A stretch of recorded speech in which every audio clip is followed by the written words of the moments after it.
Well, the BBC, the British Broadcasting Corporation, the bastion of journalism, is going to make us all aware about all of the misinformation and disinformation that is being fed to us on a daily basis. The BBC is now going to lead the charge on this. They've set up a new verified department at the BBC so you can trust what they say and they will keep disinformation away from you. Here was the announcement from Mariana Spring. She made the announcement in the BBC's newsroom. Take a look. We are a team of investigative journalists here at the BBC.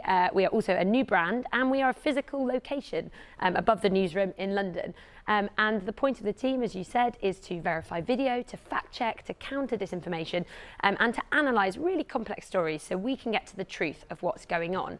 Why does this matter? Well, mistruths can cause really serious harm to society and to the people in them. And so we want to show you our workings and really help you understand how we get to the bottom of what's happening. I have some undercover accounts that I've set up for the BBC's Americast podcast, and we use these kinds of undercover accounts, and these are the characters that the accounts belong to be able to really understand polarization online and how what's happening on our social media feeds and what we're being recommended and pushed to us can affect all of us. And they don't offer us a totally exhaustive insight into what's going on, but they can help us understand just how social media works. Meanwhile, the excellent journalist, founder of the Gray Zone, Max Blumenthal, has been all over this story, calling out the hypocrisy of Mariana Spring and the BBC's Verify program, this move to try to keep us away from disinformation. And Max Blumenthal joins us now from the Gray Zone. Max, good to see you. Good to see you, Clayton. And welcome back to the show. So when this announcement was made, what was your first response? Because there's a sordid relationship between the BBC or Mariana Spring specifically and the Gray Zone. What was your first thought on this? Well, I'd learned about Mariana Spring from various intelligence-linked plots to discredit and simply destroy alternative independent media outlets like ours that we'd exposed in the past. And so I wasn't shocked to see her, the BBC's first so-called disinformation reporter, gain this new show which exists above the BBC's actual newsroom, as if she towers over it. It's obviously a special initiative, and maybe many of the people toiling down there in their cubicles don't quite understand what it is. But to me, it looks like the use of the BBC to house an intelligence operation that's aimed at furthering the objectives of British foreign policy and also, state policy toward dissidents. Mariana Spring is sort of a censorious personality. She, back in 2020, I think it was, she created a series of fake accounts that, quote unquote, engaged with hateful content in Facebook and Instagram forums. And the point of this was to increase state monitoring and pressure on Facebook to censor more. And she claimed that these accounts, while engaging with misogynistic hate, were then recommended more misogynistic content. She never really explains what the hate was or what qualifies hate. And she said she was triggered to do this project or motivated to do it because she herself encountered misogynistic hate online. She then moved on to target the anti-lockdown protests across Europe and serially and wildly misrepresented the size of these protests to paint them as a handful of isolated extremists. She participated in panels that we exposed as actually state-sponsored initiatives that were claiming to counter COVID-19 misinformation. These were covertly backed by the British Culture Ministry through the Royal Institute, run by then Prince Charles, now King Charles, and involved using online influencers to attack and supposedly de-radicalize people who questioned the COVID-19 restrictions, which we now understand, that the critics and the skeptics got it right. But the point here is that Mariana Spring was always cropping up whenever the British state, needed someone to advance censorious initiatives. And, then, of course, she turns up in leaked emails that we exclusively obtained at the Gray Zone relating to a plot involving high-level intelligence operatives in the British government to attack and destroy the Gray Zone. Yeah, let's go through those emails. And I saw a tweet where you specifically are asking Mariana Spring if she ever followed through with certain meetings. She was reached out to by, I think, British journalist Paul Mason, and a part of his plot, right, to smear investigative journalists and the likes of the team at the Gray Zone. And you asked her specifically in these leaked emails, had she ever followed through on that reply, or on whether or not she went on these meetings. It doesn't look like she replied to you, but do you have any evidence or any knowledge that she did then meet with these individuals? And why her? Why were they reaching out to her? Well, this all relates to one of the biggest stories we've ever broken at the Gray Zone, which is that Paul Mason, who is one of the most famous supposedly left-wing journalists in the UK, who presented himself as sort of the media liaison to the Jeremy Corbyn leadership campaign in Labour, was actually a state security collaborator who was working with a figure in the British Foreign Office, Andy Price, whose job it was to promote state propaganda under the guise of independent media and to take down media that challenged British foreign policy. So Paul Mason didn't like us and targeted us. It wasn't that he didn't like us. He obsessively hated us because we were tearing to shreds the propaganda around the Ukraine proxy war and NATO's expansion. And we were going at him online after he denounced us. And so he went to his buddy, Andy Price, who is this major information warrior in the British government, the British Foreign Office. I would say he's close. He's an intelligence officer. And he said, let's get a meeting together of all of the people we work with in media and have an anti-Gray Zone summit and take down the Gray Zone. And we'll start by having Twitter list them. This is when Twitter was under its old regime, list them as a Russian state affiliated website, even though we have no connection to Russia, never did, financially or otherwise.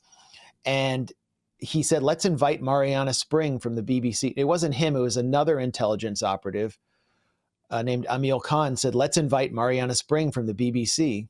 And I remembered this when her BBC Verify project just launched this week, that she was suggested to participate in the attack on the Gray Zone. So I asked her, did you ever go to this meeting? And what exactly is your relationship with the British intelligence services like? Of course, there was no response from her. Guess what her response was? I am being bombarded with hate and misogyny, and this hate must be condemned, and that's why we need this project. It's like any criticism of me is literal violence, and I'm not going to respond to legitimate criticism and real questions that the public has about my journalistic credibility.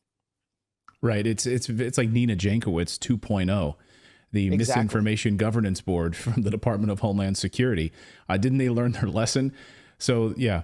So she responds with, I'm being bombarded with abuse, misogyny, defamatory claims, misunderstanding my investigations into harm caused by mistruths and trolling. The harm that's been caused by mistruths. She specifically talks about going after conspiracy theories and mistruths. Do we know what these conspiracy theories are? Because as it related to COVID, all of the stuff that she was apparently against has all come true. And I would love to know specifically what these mistruths and conspiracy theories are. Do you have any insight into that? As usual, she doesn't say. Conspiracy theory is a completely subjective term that is most frequently used by the NATO, people connected to the NATO or financial establishment in the collective West, as a stand-in for any discussion or debate that they want to isolate, censor, or silence because it contravenes or interrupts their objectives. It's the same term they use for they use disinformation interchangeably with conspiracy theories. And so much of what they call disinformation often turns out to be true or contains grains of truth, which demand a more serious and direct public debate.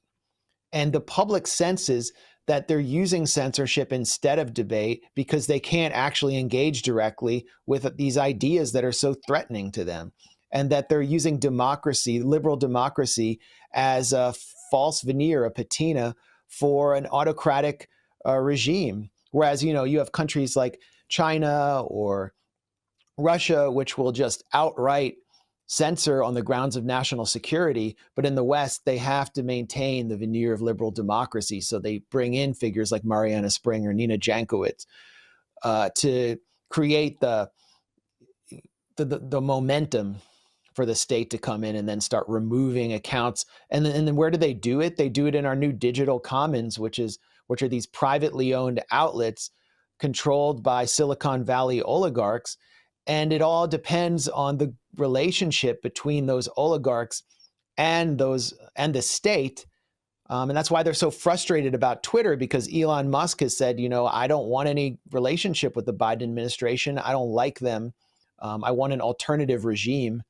And so they have to destroy his platform because they can't do what they did with the old Twitter leadership, which is to just say, hey, we're just going to pal around with you, give you some favors, and you censor the accounts that we want.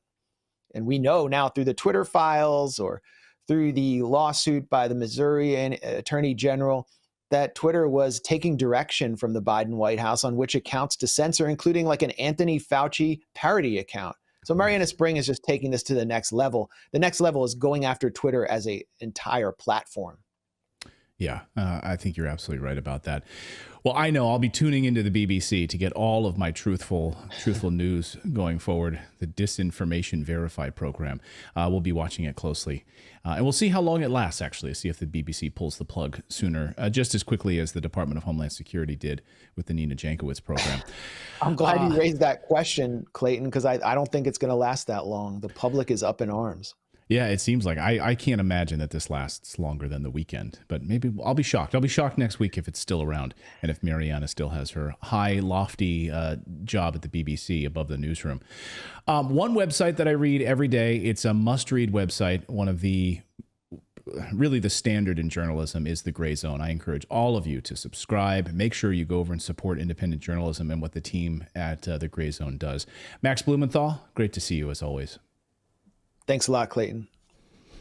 And I really wish that these news organizations like the BBC would work more on information and disinformation. It's amazing. Maybe that's your job. When I first saw this story, it reminded me of back when, do you guys remember this, Philip, David? Do you guys remember, and let me know in the chat room if you remember this too, back in the day when social media kind of burst onto the scene, right? Twitter just started and, people were trying to, and all these newsrooms like CNN and everything, they were trying to figure out like how to have like Twitter incorporated into their broadcasts. So they started hiring social media correspondents and they would like, we're going to check in now with Sally.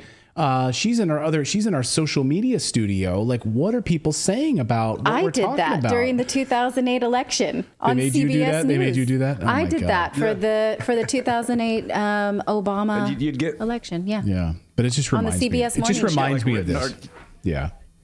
You'd get like written articles that were just entirely tweets, and like the only thing that the author actually put in there was like, and then such and such said, and then just like endless tweets. The worst. It was the worst. And now this, right? So now this is the new thing from these newsrooms. It's like Brian Stelter at CNN. It's like reliable sources, and we're going to have this disinformation department inside each of these newsrooms now. Like Fox News, we learned a good chunk of their investigative unit was just fired. So according to reports, and I think the New York Daily News then confirmed at least a portion of it, or Fox said, well, it wasn't the whole department, but so they're getting rid of like their good journalists, like investigative journalism, right? In favor of, now this is the kind of stuff we're seeing like at the BBC. Of government narrative. Yeah, like now we're going to have a disinformation department. Maybe Fox will fire those people and then they're going to have, maybe they will, maybe they won't. They'll have their own disinformation team that's going to be like in charge of stories. I don't know. Perhaps, I don't know, but I feel like because the word conspiracy has lost a lot of its weight, given that a lot of the conspiracy theories around COVID ended up to be real conspiracies, and that continues to happen time after time, that people don't, they can't hit at each other quite so much anymore with this word. Right. And so like, misinformation. You're just a conspiracy theorist about COVID, people said to us here like 3 years ago, 2 years ago. And then all of it came true? Yeah. So then we're like, okay, thank you. Then thank you for calling me that. I'm glad that you want to call me names. That's fine. Anyway, I just love this. It's so funny. How long do you guys think that this lasts at the BBC, the disinformation department? And how long do you think that she has a job? Let us know in the chat. What do you think? Wonder, do people say these things to you in your life? Like, oh, that's misinformation. Because if someone said that to me, I would laugh in their face and be like, no, let's talk about the merits of what we're talking about. Let's not use these throwaway terms like conspiracy and disinformation. Like you got into those are propaganda terms. Like you got into a debate with a friend of yours back and forth over text messages. Anyway, I won't go into the details of it, but you had a conversation back and forth. Yeah. Right. And it was respectful. But yeah, if someone were to come up and be like, that's misinformation, and you can just label somebody that, and then it shuts down conversation. Like it's basically, it's basically the conversation that Crystal Ball had with RFK. Like that is disinformation fighting information. They don't want any information from the person or any details. It's just, no, that's misinformation. That's disinformation. I just have such a problem with that word, and I refuse to use it because there's nowhere that says information has to be true. Information has to be consumed and then processed, and then we decide if it's true or not. Information by itself is not necessarily true. And so to add a dis or a miss is it's unnecessary. And don't forget mal. Yeah. And malinformation. I don't like that one either. Malinformation, dis, and miss. I don't use those words. I don't use those throwaway words that I think shut down conversation. I will never say you're a racist, conspiracy theorist. I will never say misinformation, and I will never say anti-vaxxer either. And I will never say you're a racist. Yeah, but can I point out you just said all those? Okay. But if I can't just like call your argument disinformation, then that means I have to have a counter argument and evidence, and that's hard work. Yeah. I don't have to do that. Right. It's easier just to use one word. You're a racist. And then, wow, man, you really told that person. Yeah, I did. Now I don't have to debate that person. Right. Thank you so much for watching this segment here at Redacted. We are live every day at 4 p.m. Eastern time, trying to share the stories that the mainstream media will not cover. You should also come over and join our community of Redacted Rebels over at redacted.inc. That's our private locals community where we can share exclusive content that we simply cannot share here on YouTube. Come over and join the rebellion together right now by going to redacted.inc. We'll see you next time.